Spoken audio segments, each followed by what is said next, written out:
ശ്രീ സജീവ്, ഇപ്പോൾ ഒരു വൈദികരിൽ നിന്നാണ് അദ്ദേഹം ഇപ്പോൾ ഒരു വലിയ പദവിയിലേക്ക്, കർദിനാൾ പദവിയിലേക്ക് ഉയരുന്നത്. ആ നിലയ്ക്കാണ് അദ്ദേഹത്തെ വലിയ രൂപത്തിൽ തന്നെ അഭിനന്ദിച്ചുകൊണ്ടിരിക്കുന്നത് കേരളം.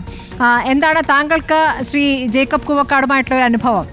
മാർ ജേക്കബ് കൂവക്കാട് ഇത്രയേറെ വിനയാന്വിതനായിട്ടുള്ള, എല്ലാവരോടും ഇടപെടാൻ അറിയുന്ന ഇത്തരത്തിലുള്ള ഒരു പിതാവിനെ കണ്ടതിൽ ഞങ്ങൾക്ക് വളരെ സന്തോഷമുണ്ട്.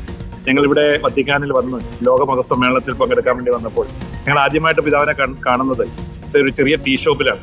വത്തിക്കാന് പുറത്തുള്ള ടീ ഷോ. ഞങ്ങൾ പുറത്ത് പിതാവിനെ കാണാൻ വേണ്ടി വിളിച്ചപ്പോൾ പിതാവ് ഇങ്ങോട്ട് വരാമെന്ന് പറഞ്ഞ് ഞങ്ങളെ ഒരു ഷോപ്പിലേക്ക് ക്ഷണിച്ച് അവിടെ നിന്ന് ചായ വാങ്ങി തന്നു.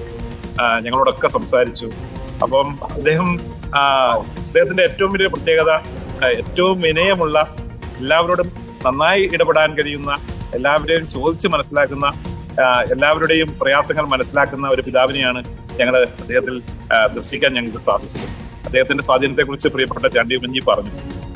ഇങ്ങനെ മലയാളികൾക്ക് ഇങ്ങനെ വത്തിക്കാനും ഒരു അക്സസ്, പിതാവുമായും പരിശുദ്ധ പിതാവിനെ കാണാനും നമ്മുടെ നാടിനെ കുറിച്ച് പറയാനും നമ്മുടെ നാടിന്റെ സവിശേഷതകളെ കുറിച്ചൊക്കെ ബോധ്യപ്പെടുത്താനും പിതാവിലൂടെ നമുക്ക് സാധിച്ചു എന്നുള്ളതാണ് മലയാളികളെ സംബന്ധിച്ച് ഏറ്റവും വലിയൊരു ഭാഗ്യമെന്ന്. മലയാളി വിശ്വാസികളെ സംബന്ധിച്ച് മറ്റൊരു പ്രതീക്ഷ കൂടി ഉണ്ടല്ലോ ശ്രീ സജി ജോസഫ്. മാർപ്പാപ്പയെ ഒന്ന് ഇന്ത്യയിലേക്ക് എത്തിക്കുക, അത് അദ്ദേഹം വഴി സാധ്യമാകുമോ? തീർച്ചയായിട്ടും നമ്മുടെ എല്ലാവരുടെയും ഒരു ചിരകാല സ്വപ്നമാണ് പരിശുദ്ധ പിതാവിന്റെ ഇന്ത്യ സന്ദർശനം. നമ്മളെല്ലാം അതിനുവേണ്ടി ആഗ്രഹിക്കുകയാണ്, പ്രാർത്ഥിക്കുകയാണ്. പിതാവിനോട് ഞങ്ങൾ കണ്ടപ്പോഴും, ഞങ്ങളുടെ ലോകമത സമ്മേളനത്തിൽ പങ്കെടുത്തപ്പോഴും ഞങ്ങൾ എല്ലാവരും പിതാവിനോട് അപേക്ഷിച്ചു ഇന്ത്യ സന്ദർശിക്കണമെന്ന്. തീർച്ചയായിട്ടും അത് വരും എന്നാണ് പിതാവ് പറഞ്ഞത്.